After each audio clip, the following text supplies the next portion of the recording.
De la chasse aux homosexuels à la chasse aux homophobes. Homophobie signifie peur ou rejet de l'homosexualité. En Suisse, la discrimination fondée sur l'orientation sexuelle et l'identité du genre devrait prochainement être interdite par le Code pénal.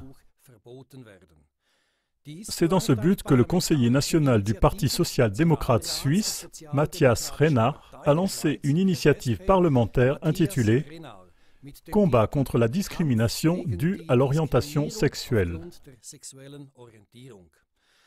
Le Conseil national devra débattre le 25 septembre 2018 de la question de savoir si l'article 261 du Code pénal suisse de lutte contre la discrimination raciale devrait être étendu à la discrimination due à l'orientation sexuelle.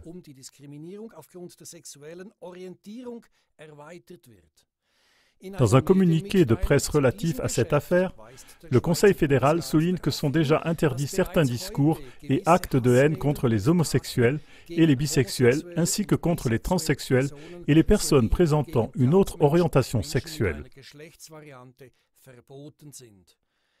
L'honneur personnel en particulier est déjà suffisamment protégé si les propos diffamatoires se réfèrent à des personnes individuelles et concrètes.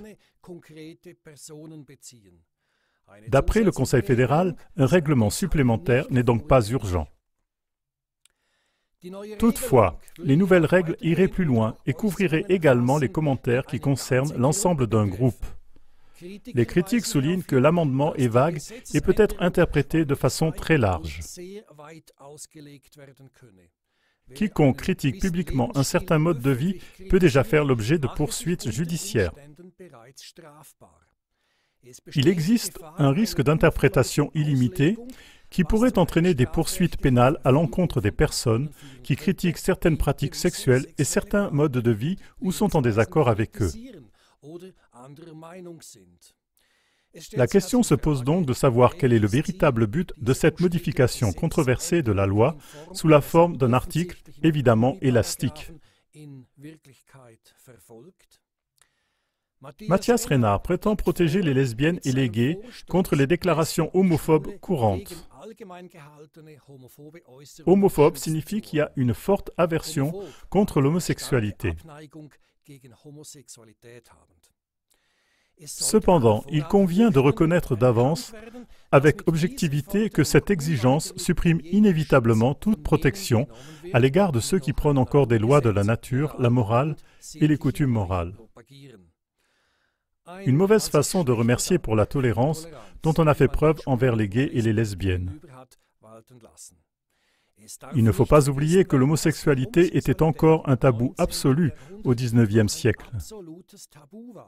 Un crime qui était poursuivi par les autorités. Alors, maintenant que la majorité de la société reconnaît l'homosexualité, ceux qui ne s'agenouillent pas devant les nouvelles doctrines sexuelles devraient-ils être soumis à des persécutions légitimes de la part des gays, des lesbiennes, etc.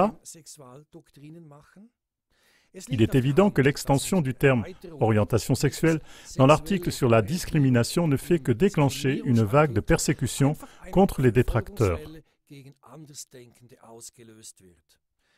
Ce ne sont plus les homosexuels qui sont persécutés, mais ceux qui sont contre l'homosexualité.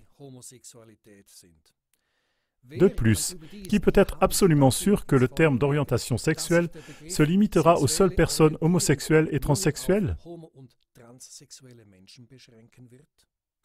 Et si les partisans de l'identité du genre, c'est-à-dire du libre choix du sexe, et les partisans de l'inceste, rapport sexuel entre personnes ayant un lien de sang, de la pédophilie et de la zoophilie, rapport sexuel avec des animaux, se référaient alors aussi à la loi sur la discrimination?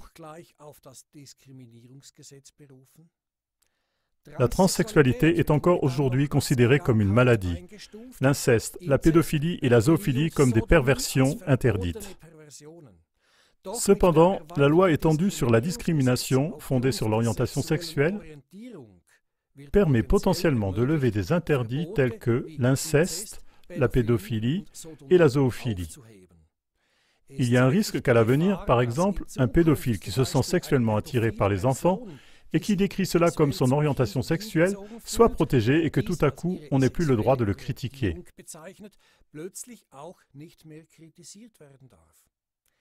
Toute critique de la pédophilie, également fondée sur des faits biologiques, pourrait soudain être dénoncée comme une discrimination, ce qui correspondrait à une interdiction de parler. Malheur à ceux qui osent dire que la théorie du genre, l'inceste, la pédophilie et la zoophilie sont des pratiques contre nature et